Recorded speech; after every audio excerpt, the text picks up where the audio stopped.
Hello, everybody. Here's Amazon Geo Talk from Michael Rosenfeld, and this is episode number 4. And today I want to tell you about my biggest obstacles during growing a big Amazon business and what you will expect, I think, as well.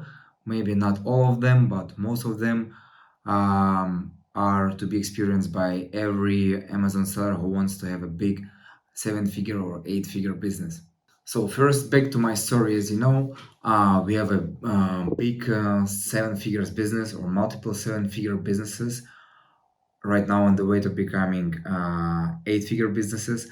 And during this journey, especially during the last 2 or 3 years, I experienced a lot of challenges that wanted to stop me from growing. And each of those challenges was enough just to quit growing, start enjoying life and having more free time and not wasting so much life energy and focused extra hours to overcome them. However, I didn't stop. We are doing well for now. We are managing all those challenges.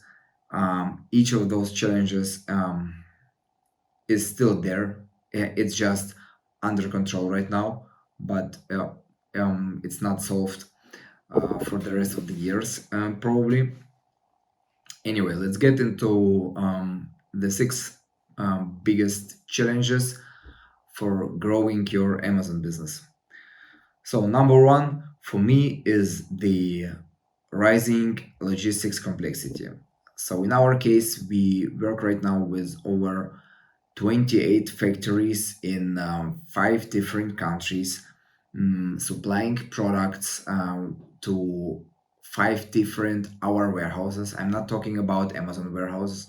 Those are 2 warehouses in Germany, 2 in the USA, 1 in Japan, delivering products from different countries, handling all the different import regulations, uh, sea freight, rail freight, air freight, um, different sales cycles, shipping cycles, and forecasting all of this for over 100 agents right now. So, in the past, when I started my business in the first year, shipping it was not a problem at all. Yes, it was like making reorders, maybe I don't know once a month, or in the first year is maybe even like 4 times per year, and later maybe once a month, and arranging FBA shipments from your warehouse to Amazon, like also 2 times or once a month. Yes, so if divided by the number of days in the year, it was maybe 10 minutes per day time effort. Right now in our team, we have 3 full-time logistics employees who take care of all this logistics monstrum that we have right now. And it's really a big challenge for small companies like us. Uh, we are 14 people in total, and I think our logistics are have similar complexity to some bigger manufacturing plants somewhere, or mid-sized companies with 200, 300 employees, or companies listed on stock indexes, because we sell globally and we face all the global shipping challenges that are out there. And yes, so the shipping became more complex, and we needed also more tools to handle it. Yes, so we tried also the tools like SoulStocked and Venture One and Yotte or JTL from Germany. But at the end, we ended up with working with our own sheets, our homemade solution. I hear from a lot of sellers who ended up with the same solution as well, but only from sellers who have high complexity business. The other sellers who have maybe, I don't know, 5, 10, 20 agents working on 1 or 2 markets, they can use the softwares out there, like so stocked. It's price value, it's really good. Um, and it can work for Europe and US or Venture One. It's German made software, and it's a bit more expensive, but you can handle even FBA shipments automatically. So this will easy your life a lot. So be ready to build solutions, to invest in it, to teach your employees. And the lesson I learned and the lesson for you is from day one, think about products that you launch. Yes, think that every product that you will launch will cause you troubles in operational business, that will cost your time, and uh, you will need to ship it as well. Yes, so it rising complexity with more products. So launch only products which you believe will sustain for the next 2 3 years at least, and um, that have high enough margin also to survive the next 2 or 3 years of the pressure from the Chinese competition or rising inflation. Okay, so number two is, if you build a big business and you do it globally as we did, for sure you will face a lot of regulations, compliance, and tax issues in USA, Europe, Japan, Emirates, UK, wherever you sell. Every country or country block has its own regulations. You need to comply with those. You need to have a compliance specialist in your company, and you need to pay to him salary, or you hire consultants, or you spend your own time and try to understand all those CE regulations in Europe or FDA regulations in USA, or PSE certification in Japan, and their taxes, consumption tax, and import processes. Like, for example, in Japan, when you import goods, you first pay your sales VAT during the import, even before you sold the products, um, right? So you do it like it's handled like if you already sold it, but you didn't sell it. You just imported and you paid already the VAT to the customs and the Japan government. So yeah, you will be highly motivated to sell it for sure. Also, different process than in Europe. Um, and this, in our company, it's still me who is the compliance responsible for all of this, because it's a high complexity subject, and I learned it over the last 5 years when the company got bigger and bigger. Right now, if I wouldn't do it, we would for sure need to hire a consultant or an employee who has this experience, and those people are also not cheap. And mistakes in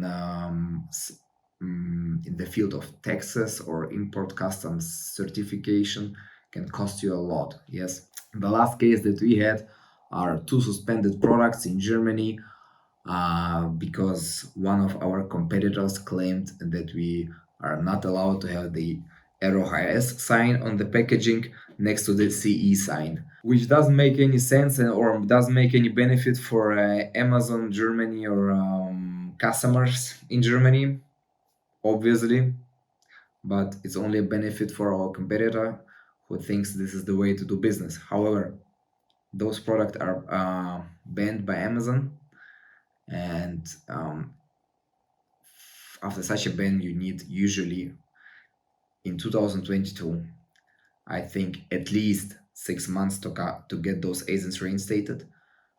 In reality, practical reality, I think it's more 9 to 12 months.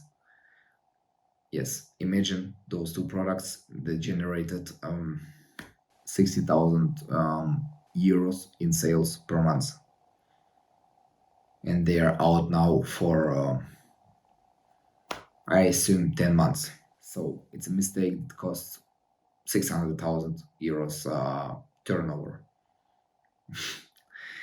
It's big money, yes. So next one, as you get bigger, you get more global exposure to all the political and economical things out there. Right now, what we have: war in Ukraine, rising petrol prices, rising gas prices. So shipping of or handling of last mile shippings to customers like DHL, UPS, all the express providers, they have to fight with these prices, with rising prices. They have price increases and give those price increases to us. So for us, shipping to customers becomes more expensive. And or another thing is the rising inflation right now. Yes, so the price of euro compared to dollar dropped around 15% during 2022. Yes, and we have September 22 now. Yeah, it's not even a whole year. So I assume it will be around 20% for the year. So we buy in dollars in China, but we sell in euros in Europe, and now the spread became 15% less. It's just it's basically 15% less in sales and maybe around 50% less in margin. Yes, it's huge actually. Yes, on some products it's even more, where we have just tiny margins left and just try to sell out the stock and don't reorder again, because new orders are now too expensive, because there is no spread between dollar and euro. Euro is even cheaper than dollar, so it makes no sense, yes, to buy in dollars, sell in euros, and even pay VAT in Germany. So this is like two negative things. We had also a positive thing, for example, like, or positive for our business, but negative for the rest of the world is the coronavirus. Yes, COVID-19. All people locked at home, start ordering products from Amazon. Search, we grew during this year plus 200%. So we tripled our business in 1 year. And this is only because of those external global factors. Yes. And as your business is bigger, you are influenced by more and more things, like exchange rate change in China, exchange rate change in Japan, some ship stuck in this canal, in Suez Canal, biggest queue of container ships in Long Island in USA, strike in Hamburg port, and whatever happens somewhere in the world, if you have a global business working on all continents or the major continents, you are confronted with it. Yes, so you can't keep in your small little cozy world and feel safe. So you have to deal with the global changes like a big company. Also, so this was the thing number 3. Yes, global exposure to global events and trends. Number 4 is time spent on managing the business instead of doing business. As you get bigger, you have more employees, you get departments, you have managing levels. You need to manage your employees. Yes, you need to spend time on this. You need to think about motivation models. You need to give tasks. You need to think about KPIs. You need to control those KPIs. You need to have meetings to align between employees. You need to handle mistakes of employees, and or you find a person who does it for you, and you need to control him and motivate him as well, and have KPIs and have big plans and have a common understanding, and teach your people and enroll all new features, all new things in Amazon world, new thinking you add, new trends that you see. You need to share with a lot of people, yes, and take part on a lot of meetings, yes. So we try to reduce it right now. We have maybe 6 regular meetings per week right now, but we used to have 15. But I will talk about this on another episode. Yes, so back in the days, in my first year, I spent maybe 80% or 80% of my time on doing business and 20% on compliance, taxes, insurance, all those things which are very relevant in Europe. Now, I spent probably 40% of my time on really doing business, and 30% on compliance, taxes, banking regulations, and all those environment around our business, and another 30% on managing the team, talking to the team, taking part on calls, controlling tasks, aligning plans. Yes. So for some people, it's a really cool challenge. Like for me, it's a challenge that's not my passion.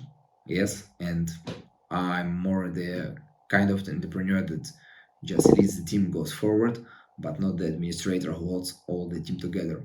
So it was a struggle for me, yes, until I found now a CEO for our business who is really good at arranging, aligning, motivating our team, and keeping everyone working in the same direction. But it wasn't always like this, and you need to be aware, yes, that as you get bigger, the decision taking process, the launching process, everything takes longer, and you probably also will have more mistakes, and you need to learn how to deal with this emotionally and also rule based and financially. Yes, when we talk about mistakes of employees. So these are things that can ruin a business. For example, we had a story, one of the sourcing employees, uh, yeah, just booked a container of products to USA and shipped it at the time that our product was dying, and we didn't want to reorder at all because we saw that there is no future. And when we had like 500 units of those products and we needed maybe half a year to sell those 500 units, a new container arrived with 1,500 units. It was $55,000 for a container of products that we couldn't sell. That was waste of time, waste of money, waste of our energy and emotions when dealing with this. Yes, just because the company gets bigger very fast, and the system, the control mechanism inside the company are always behind, always some steps behind. And in this delta between where the business is and where the controlling mechanism is, or the team alignment mechanism, there is this space where employees can make mistakes and have no guidance. So you need to know it. So either build a system from the beginning, or build your system faster, or grow slower. Think number 5. The thing that most sellers are talking about is the rising cash flow problem. So I personally don't have this problem. I never took credits, loans. Everything in my business is founded by my own money, which I saved during 5 years of working as a consultant before the start of this business. Nevertheless, we could manage to grow very quickly. We did have cash flow problems last year in 21. It was the time after Corona, or during Corona still, yes. But at this time we wanted to grow very big, very quickly, and reordered a lot, yes. So it's teared us apart, and we need to reschedule all our payments and talk with the German tax authorities and try to make a payment plan, because our company was not even able to pay the taxes, for the VAT taxes, for a month at that time. Yes, so it was really critical. And also such situations, yes, they could like break your business in 1 or 2 months, and a lot of businesses, especially Amazon business, just died because of cash flow problems. Yes, even if they had profitable products and they couldn't handle the cash flow, the business went bankrupt. So if your business grows fast, you need more and more cash to invest, to buy new inventory for new products, and higher stock for your old products. Yes, and as you have, for example, your 5 products and you double the quantity, and at this time you want to launch 2 products more, and you order this, and all of that is like frozen for half a year, or maybe 4 months until it arrives, and then 4 or 5 months until you get all your money back. Yes, this is like a big stretch for a business. So how to handle it? So first of all, If you don't know your numbers, you can't handle your cash flow, right? You need to have your cash flow forecast. You can use tools like AGCAP or something like that. Um, or you can use just simple Google Sheets. Yes. If you need a template, you can ask me. Yes, it's not a big deal. Yes, to have a cash flow forecast. The most important thing is just really to use it and to have a look at it at least once a week, and have it under control. What we do is also like a minimal money amount on our bank account that is like the minimal reserve that we always keep on our account. And when we reach it and we see that we need to pay products, okay, then we know that something goes wrong and start to rethink or reschedule our payments. But we never go below it. So whenever there comes an unexpected tax payment, for example, like right now with the one-stop shop OSS in Europe, yes, where you pay taxes for 3 months instead of for 1 month. We are always ready for this, yes. So those are. I heard also of a friend that when he switched to OSS, um, they got the first invoice from OSS. It was about 260,000 euros for a business that has like a 500,000 turnover per year, sales per year, per month. Yes, and maybe I don't know, maybe 100k per month in profit. After 3 months, you pay 250 in taxes. Yeah, so it was crazy. Yes, not everybody has in his business account 250,000 euros just waiting. Yes, because we try to use all of our money to grow quickly. So just be aware of this. Have your minimal reserve. Know what are the regular payments, like regular VAT payments or credit card deductions for ad spend, or your uh, monthly payment to your suppliers. Make this your reserve and keep it on your account. This is like the very easiest, simple, basic cash flow management that you can do, where you don't need extra people or tools or anything. Yes, like the housewife cash flow rule. Yes, and the last thing that I want to share with you is number 6. More competition, more enemies that want to take you down. Yes, as you get bigger, you probably launch more and more products, and maybe your niche will get full, and you want to see also what goes in other niches, and you will launch more brands.